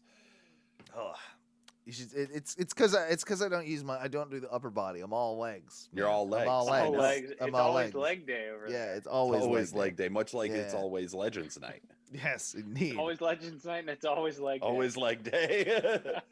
But how do you feel about this Orange Pac thing? Because I think they brought out Orange to challenge Kenny or to stand up to him. And then, of course, tomorrow we have the match between Pac and Orange to decide who goes on. I think a lot of us would assume, really, that Pac would be the one to take it, but or to step up. But I don't think that's what's going to happen. I think they're going to do Double or Nothing with Orange and Kenny. I think that's what they're going to do. We've had Kenny versus Pac. We have. But we haven't had Kenny versus Orange. No. Kenny versus Orange. And that's It's a pay-per-view good one worthy. for to have Orange. He doesn't have to win. Like, he doesn't always have to win, but he can even put on an even better showing with Kenny Omega there to help him along the way, and still lose, and it helps then extend Kenny and what he's doing right now. 100%. So yeah, I think we're all in exactly the same agreement with this one. Absolutely. It's probably, and then you could still bring Pac in whenever you want. The other big thing too, because it's a big show tomorrow, is that we have 2 championship matches happening with Mox versus Yuji Nagata. And that's for the IWGP US title. Yeah, I mean, talk about that forbidden door. I mean, that one's huge. That's a 50-50 for me. Like, that could really, I could see them maybe just wanting to take it off Moxley to get it back in, like, more of a New Japan, world. But but then, I mean, that guy doesn't seem, I mean, I know he's a legend in that world. I know nothing about him. I've just read up and heard things since this match was announced. I don't think I've ever seen a match, but I can kind of see how you'd maybe want to put it on him to have it drop to somebody else. But I can also see how you'd want to keep it on Mox because of the name value. But is this how you get Mox off TV? And yeah, there has to be a point, right? Like, somebody's right, gotta... and like it then ties that forbidden door, like, where Mox can take a break. He could also show it back up on New Japan, take a title, and come back to AEW, or he could show up on AEW for a match if they keep these crossover kind of things happening. Not all the time, but they make it seem special. You know what I'm saying? Like, he returns then and challenges, and you know what I'm saying? Like, it feels 50-50. I don't know. I feel like Mox drops the title. Okay. Like, this is the swan song. Yeah, he's got to get out at a moment. He's had a good run for a long time in AEW. He can come back and be strong as fuck. He doesn't need the New Japan US title because he's hardly, like, he doesn't have it ever on TV. And he's kind of holding it up at this point for New Japan Strong. Like, they probably want that back to... Well, I honestly, feel like for some reason, John Moxley as a person, like, I feel like he'll want to, like, actually just do that, like, pass it over, like, put him over, you know what I'm saying? And, like, just as like, he seems like the type of wrestler who'd be like, okay, I'm gonna walk away, my wife's having a kid, I need some time off, like, here's the time to do it. Like, I can do it it is a bigger platform in the US that people are going to see. Like, somehow he's worked this out, and, like, Tony's okay with it, and it's like, okay, this is the one we can give, and if we're going to give credit to, like, a title being given up to, this is the way to do it, because you can just, like, disappear. And again, they have to do a finish that makes him actually disappear. It's still New Japan's title, though, so I don't know that they have to be as nice about it. Like, I feel like they can... I don't think it's nice. I think it's written into, like, there is going to, like, we'll do this, like, you can take the title, but this is their way to get Mox off. But, like, one, you can't have him again until we do, and, like, also give us something else, like, allow. I think like, we're getting. You know what I'm saying? Yeah. Okay, I get what you're, like, using it as a bargaining chip type thing to maybe get somebody else. Or the Bullet Club thing. I like that. That's what I think. Yeah, that's cool. And I think, like, honestly, what if you have the Bullet Club come in and lay out Mox and as a message to... That's how he loses it. Everybody else. Gets taken off TV I gotta say, heel Young Bucks on Twitter. Oh, they're hilarious. Yeah, they're fucking so good. Well, they just changed. Don't they just change their bios now? They don't even do tweets. They don't even tweet. They just. Did you see the one they once a week or something? Well, the one from today, they changed their header to a picture of Eddie Kingston, and it says "RE at Eddie Lameston. We'll do you one better. We'll cartwheel, handspring, and then rip your dumb heart out. But BRB, G to G, put a couple old horses down first." Halo emoji. I mean, they're referring to SCU, maybe, as the old horses? Yeah, no, they're referring to Daniels and Kazarian. Yeah, okay. That's what I thought. And they are going to. Yeah, I mean, that's clearly what's happening is that on the next, I mean, Dynamite, right? Like Tomorrow. that's tomorrow. It is tomorrow. Yeah. That they're So they'll have that match. They'll put SCU down, and then it goes. You would assume that Young Bucks versus Moxley and Kingston happens at Double or Nothing, right? Unless they write off Moxley in the meantime. And that's why I would think that like there's a way. There could be some sort of fuckery where it's like you have to then have that match again at fucking Double or Nothing or something. SCU and Young Bucks or something. Put it on a fucking paper. So if you're really gonna fucking like cut out SCU, like don't do it on Dynamite. No. I mean, at least there's fans for it. I go both ways with that one, though. I do too. Because what do you do with Kingston and Moxley? Because that's... But we keep saying that we keep saying Kingston and Moxley like that's a forever thing, and it's not, because Mox is going away very soon. Good point.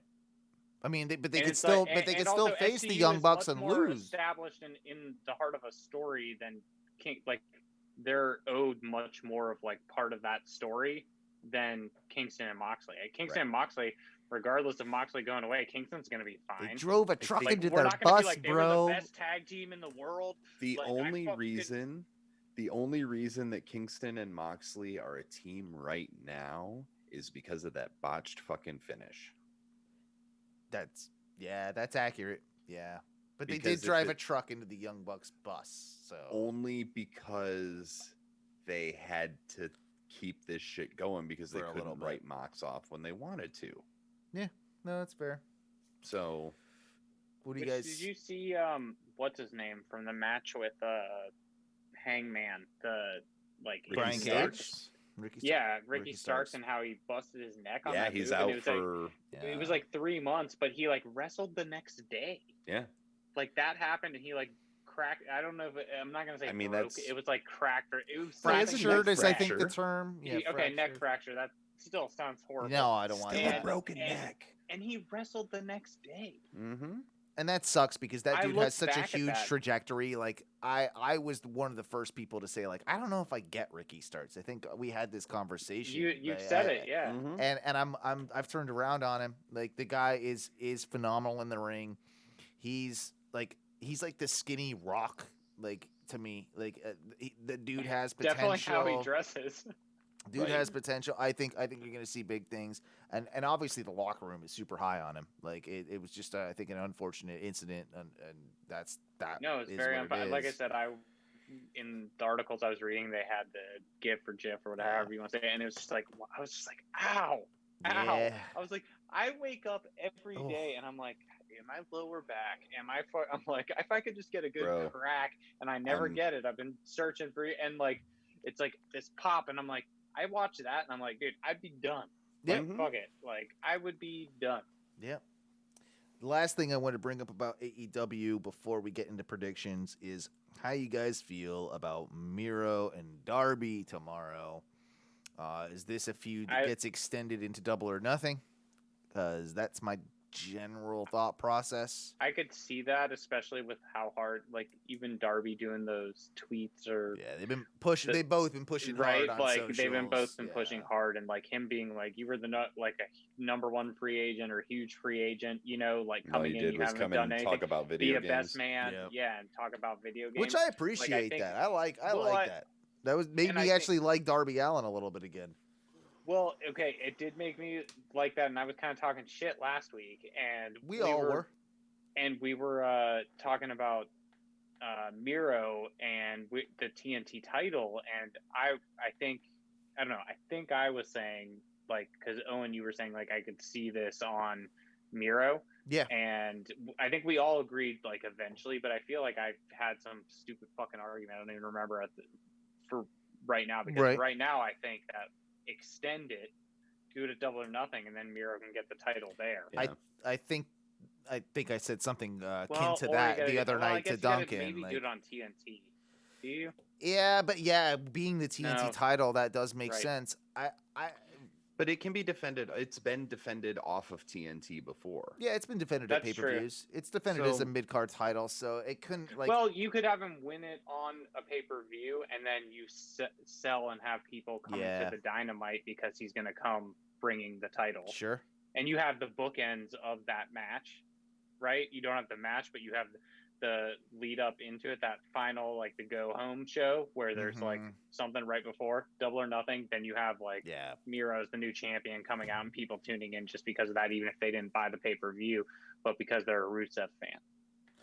I think that's probably going to happen. I think something akin to that, very, very close to that's going to happen. Yeah, it's that there'll be something. Maybe Sting is going to get involved and even get Darby disqualified in a match, like and I know they don't really do DQs and stuff on AEW, so that's probably not going to happen. But you can also do like the Sting. Interference, which kind of gets like MIRO into the Double or Nothing feud. I do want to. What if we did an AEW Legends night? Oh, you bring back Lex Luger because he's no longer jacked, but he has kind of this Orange Cassidy vibe. Okay. And then you do Sting versus non-shredded Lex Luger. I'm in. I'll watch it. I'll definitely. I will book Legends night all night long.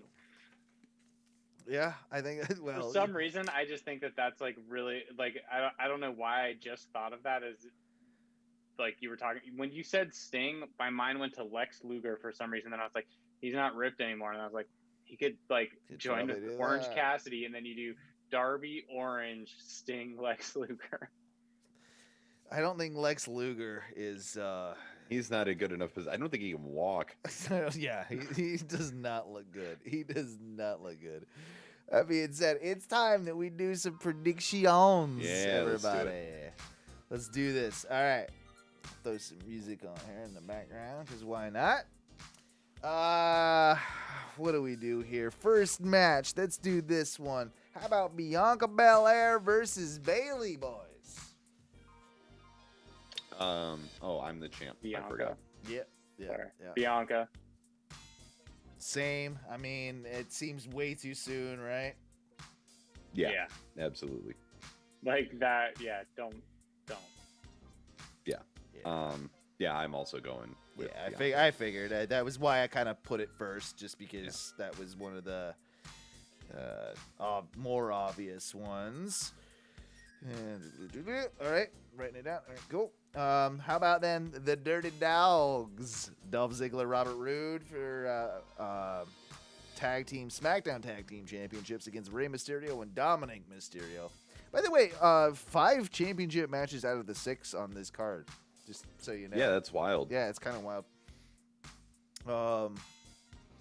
I'll go on this one, I guess, right? Yeah, because you went. I'll do, you know what? I think Rey and Dominic are taking them off the Dirty Dogs. Be that first father-son tag team thing that they want to do. You know they want to do it. Yep. I'm actually going Mysterios too. Yeah, you going Rey Dom. This is going to be pretty similar. We all knew this was going to happen tonight. It's not going to be cookie cutter at all. No.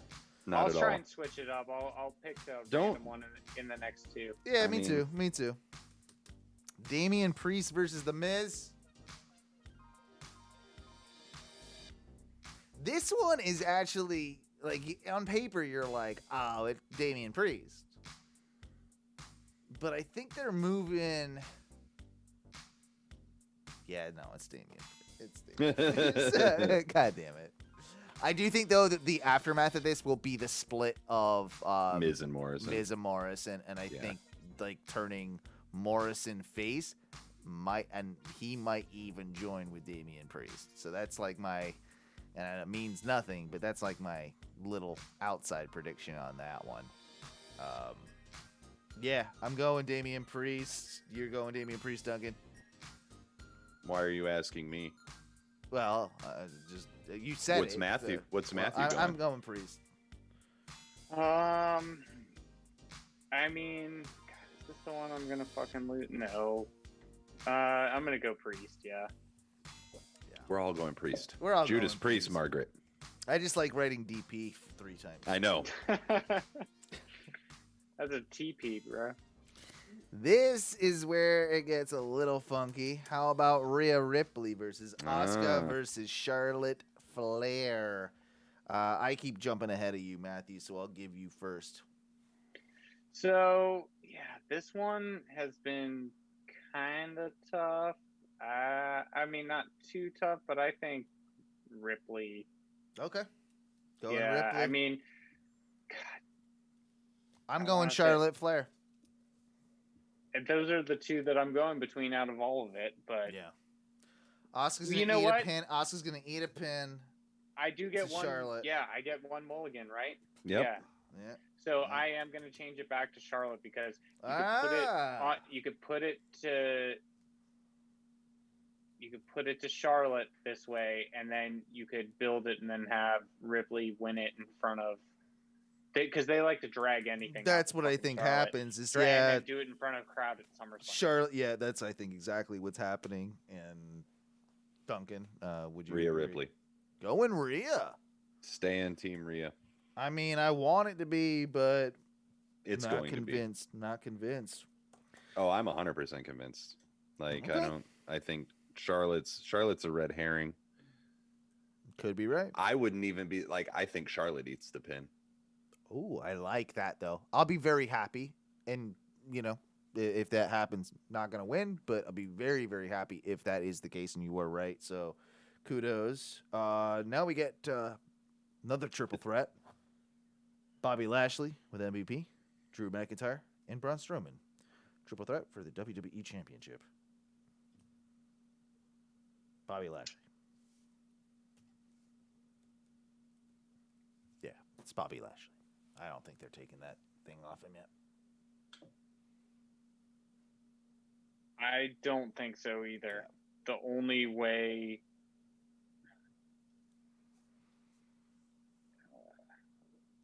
I think there's more chance of the next match weirdly changing hands. Yeah, than this I think one. there is too. I'm just like, I don't think they do it, and I'm like, I can't use the same logic as being like, they somehow get it to Drew, who fucking then drops it to Lashley at SummerSlam. Lashley needs to keep this one. Yeah, Lashley's going to keep it. All right.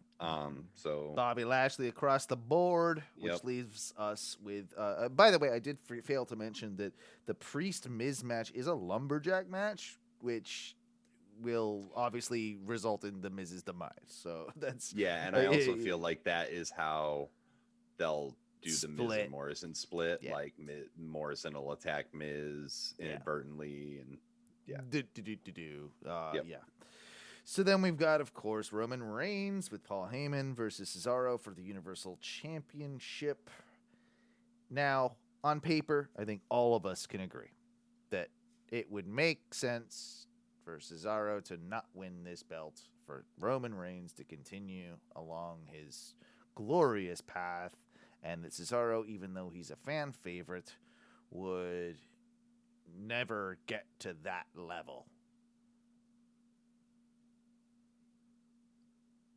I'm going to go ahead, even though I don't think it's correct. But I'm going to go ahead and say they put the belt on Cesaro for like a month. You're on Cesaro? Yeah, because of the amount of fan support that they've had, they're going to do one of these weird things where it doesn't last long, but they're going to give us that shred, that taste of like, oh yeah, and then they're going to take it away from us. Because of the Usos, and so like I was just fucking thinking that, because the only way it works is if there's fuckery, because then you still keep Roman strong.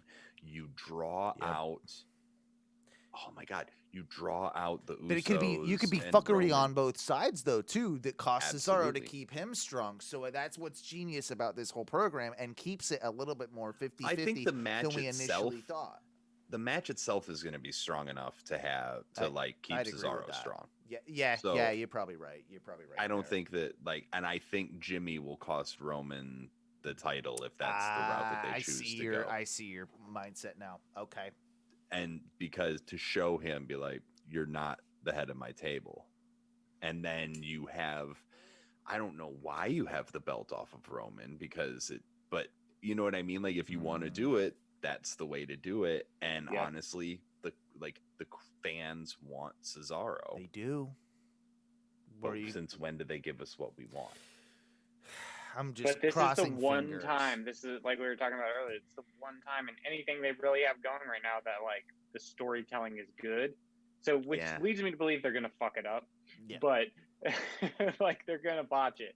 But my heart of hearts wants to believe what we just laid out, and this is the way to do it because you can't have Cesaro or WWE can, but I guess you can't, and they can have Cesaro just do all of this for nothing again. You've got to like have these contenders. I think they're starting to realize, like, because of like we talked about Drew earlier and things like you've got to have like these guys up here to like, and like Cesaro's a good wrestler. He's still he's still a fucking bigger dude. He's been around. You've seen there's a reason. And like now you're hopefully bring Jinder back into that.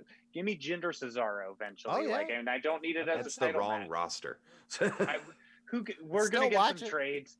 That's true. Like, So, it sounds like the modern day draft is coming sooner rather than later. is like ominous to me. He's all knowing, all seeing, all everything. I also think that Roman and the Usos storyline is strong enough that it doesn't need the title. Not for like he can drop it and get it back in a couple months or few months or something, like Summerslam or something, like and have Cesaro have a couple of decent TV matches. Yeah, like have him defend against Big E or have him defend against someone like that, Rollins and Sammy, like Jeff Hardy on main event. Yes. So Matthew, who are you going with? I'm going through lone Oos storytelling fuckery. I'm going Cesaro. Cesaro again. I can't believe we all talked ourselves into it. We all talked ourselves into Cesaro. I know. Yes. And that means that me and Matthew have exactly the same picks because you at least have one that's different. For Rhea, yeah. Yeah, for Rhea. So we'll have to have I don't know how that works. If we win, we'll figure it out. We'll figure it out. Vacated title. It would be a vacated title until the next pay-per-view. So,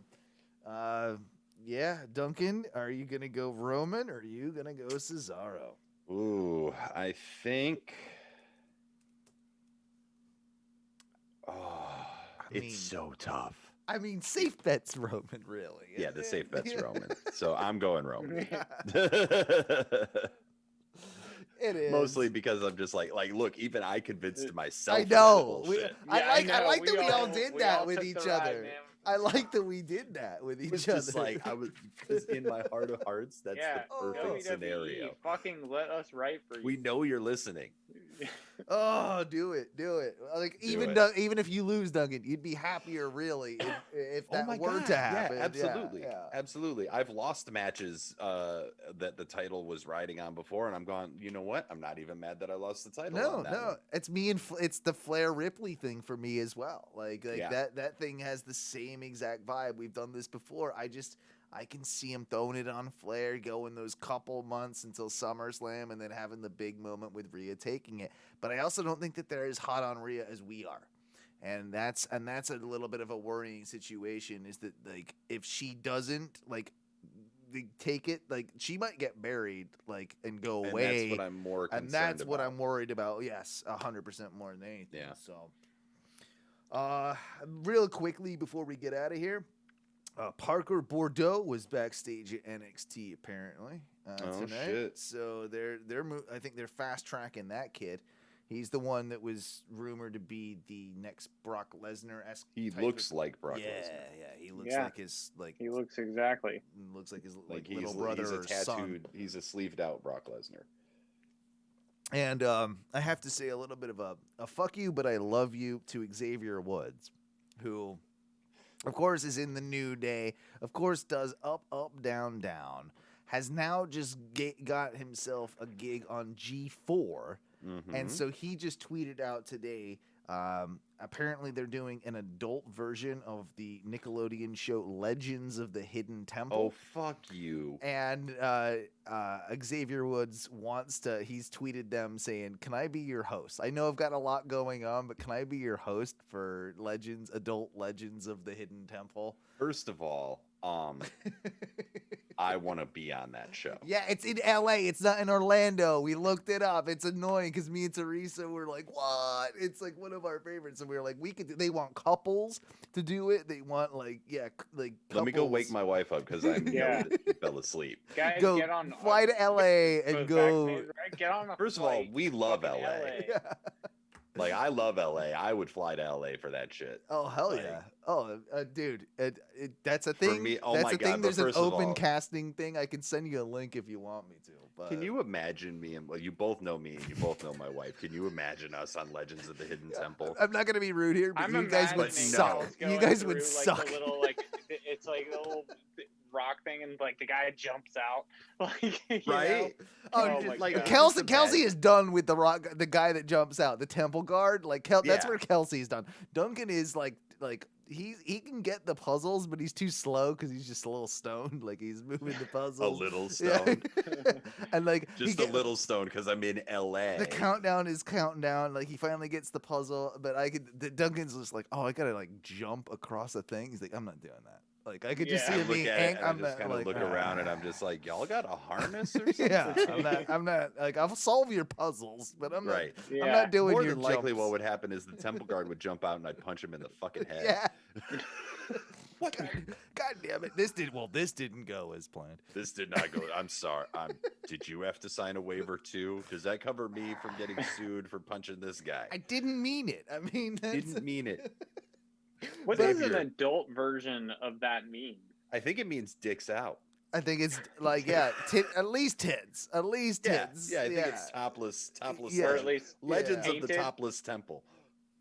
Yes, you paint the jaguar on the titties, or maybe you have like jaguar pasties. Yeah, something. Jaguar pasties. Or they're snake. like weird eyes of a jaguar that move around. Oh my god, it's like the derpy jaguar from Yeah. Luzia. Yeah. Well, at least it's not. At least it's like not kayfabe voodoo that we've got going on. As the last thing I want to bring up for as we get out of here. God damn it, Shayna Baszler, you poor thing. You're forced to do Alexa Bliss's voodoo now. And you know what? I'm going to give Shayna Baszler some credit. The way she did her like leg thing being all voodoo-y was actually really convincing and good. It looked really good. Like she did this spaghetti leggy type Dude, thing. it looked so much better than when she did the the fucking vampire thing. Yeah. Yeah. Yeah. She bit Becky's neck. So poor Shayna. We'll see where this whole Alexa thing goes. I hope that it. I hope it goes doesn't somewhere. I hope they have some idea that needs to because this right Lily now, thing. It's shit. It's not. It's not entertaining. It's. Yeah. Yeah. I feel like that's all I've got to say. You guys want think to throw that's- anything no, I else? think- No, I think we're good. I think that's the right note to end the on. right like WWE Lily. Oh shit! Oh, my bad. I do that sometimes. That's my shitty mouse on my The old laptop. double tap ski. I did a double tap ski. Guys, thank you for tuning in to another edition of the Ohno Wrestling Podcast. I need to talk to you guys because I don't know when I can do a show next week, as I'm on vacation for my birthday starting on Friday, and I won't be I won't be in town. So we got to figure out maybe if we can do a quickie before I get out of here or something. But hey, that's what it is. What it is. If we skip a week, we skip a week. We've got the predictions in. That's all that matters. That either Duncan's going to retain or the belt is vacated.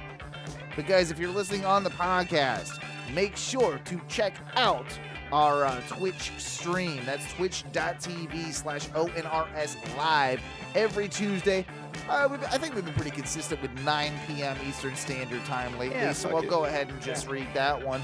Check out our Instagram at Ohno Wrestling. Duncan's in charge of that one. I'm in charge of our Facebook. You can find all our shit over there. Just look for, do the search thing. You type in Ohno Wrestling, you'll pop up with a page, you'll pop up with a group and all that type of stuff. Check out our Patreon if you want to donate those hard-earned dollars. We really appreciate it because we do a lot of content for you for free, you dicks. And that's over at patreon.com/ONRS. That's what you tell people that you want to give them money, right? You call them dicks. Like that's how, like that's how you get more fans and stuff. 100%. That's how you get. Matthew on in an interview, and that's how I got. Yeah. Yep. Be a dick. That Everyone being likes a said, bad boy. OhnoMedia.com, OhnoWrestling.com, OhnoRadioShow.com. Check out Ohno Radio Show this Thursday. You know how that thing works. I'm done for the evening. What do we say when we get out of here, boys? Woo!